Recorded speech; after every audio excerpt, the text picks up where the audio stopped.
Assalamualaikum warahmatullahi wabarakatuh. Hai pemirsa, bagaimana kabar kalian hari ini? Semoga selalu diberikan kesehatan, dan saya doakan kalian hari ini dimudahkan rezekinya, dan yang sakit semoga segera diangkat penyakitnya amin. Info terbaru kasus Subang, pelaku pembunuh ibu dan anak bersembunyi di loteng, ada bercak darah di atap. Namun sebelum kita bahas mohon dukung channel ini, dengan cara tekan tombol like dan subscribe, biar kami lebih semangat menyajikan berita-berita terupdate. Kalau sudah mari kita lanjut.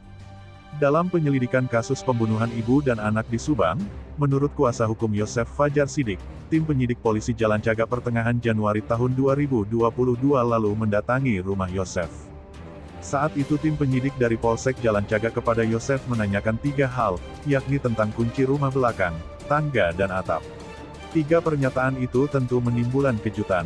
Ada apa dengan kunci, tangga dan atap? Ini menjadi sorotan hangat, terutama materi pertanyaan tentang TKP kasus Subang. Apakah di atap rumah TKP tim menemukan bercak darah dari hasil pemeriksaan Amel? Di sisi lain ada dugaan pula, para pembunuh atau eksekutor ibu dan anak di Subang terkejut di atap. Kemudian para pelaku keluar pagi setiap harinya tanggal 18 Agustus tahun 2021 dan kemudian berbaur dengan warga Ciseti.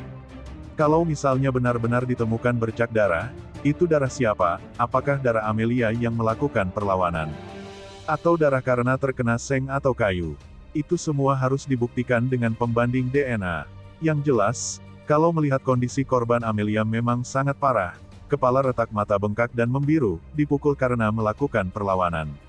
Setelah melakukan aksinya eksekutor di atap di rumah TKP kasus Subang dan kemudian di tempat inilah ada bercak darah pelaku akibat perlawanan Amel. Seperti dilansir priangantimurnews.com melalui kanal YouTube Anjas di Thailand, dengan judul, Bercak Merah di Loteng Hasil Perlawanan Amel Kedua Pelaku di Dini Hari, yang diunggah pada Sabtu tanggal 26 Februari tahun 2022, Anjas mengatakan ada 3 hal yang terkait tim terkait kasus pembunuh ibu dan anak di Subang. Ketiga hal yang penting adalah tentang kunci pintu belakang TKP, tangga, dan atap. Kemungkinan ada para pelaku yang sembunyi di atap. Logikanya, kalau sudah 6 bulan masih menanyakan materi seperti itu terlupakan ada yang tertinggal tentang data ilmiah. Mungkin bercak darah atau sidik jari, ujar Anjas. Anjas menduga yang ditemukan saat penyidikan di atap kasus TKP Subang adalah bercak darah. Apakah darah pelaku itu akibat tergores benda yang ada di atap atau darah itu diperoleh saat mereka melakukan eksekusi? Sebab, menurut Anjas, hal itu linier dengan melihat kondisi luka-luka yang ditemukan di bagian muka jasad Amel, yang diduga sebelum menghembuskan nafas terakhirnya, Amel perlawanan. Namun, bercak darah yang ditemukan saat penyelidikan pembunuhan ibu dan anak di Subang tersebut, belum bisa diidentifikasi. Anjas menilai pelaku atau eksekutor di kasus pembunuhan ibu dan anak di Subang tersebut jumlahnya lebih dari 1 orang. Hal tersebut linier dengan keterangan Kapolres Subang pada awal kasus bahwa di TKP ditemukan 2 jejak kaki yang berbeda. Seperti juga jejak kaki berbeda yang belum bisa diidentifikasi siapa pemiliknya, makanya bercak darah yang ditemukan di atap TKP kasus Subang juga belum bisa diidentifikasi. Padahal, hingga awal tahun 2022, Polda Jabar mengatakan jumlah saksi kasus Subang yang telah diperiksa sebanyak 106 saksi. Apakah tim sudah melakukan pengambilan sampel DNA dan sidik jari dari para saksi? Anjas menduga bercak darah di atap TKP darah adalah pelaku akibat perlawanan Amel sebelum dibunuh.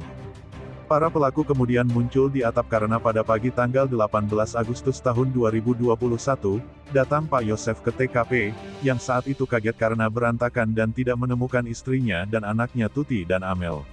Saat Yosef pergi melapor ke Polsek Jalan Cagak dan Pak Ujang melapor ke Pak RT, saat warga berkerumun di TKP dan ada kesempatan kemudian para tersangka turun dari atap. Mereka kemudian berbaur dengan warga yang pada saat itu berdatangan ke TKP dan menemukan ada 2 jasad di bagasi mobil Alphard. Hal ini juga linier dengan sumber istimewa yang melapor ke Anjas bahwa pada tanggal 18 Agustus tahun 2021 pagi jam 7.38 HP Samsung Amel masih aktif.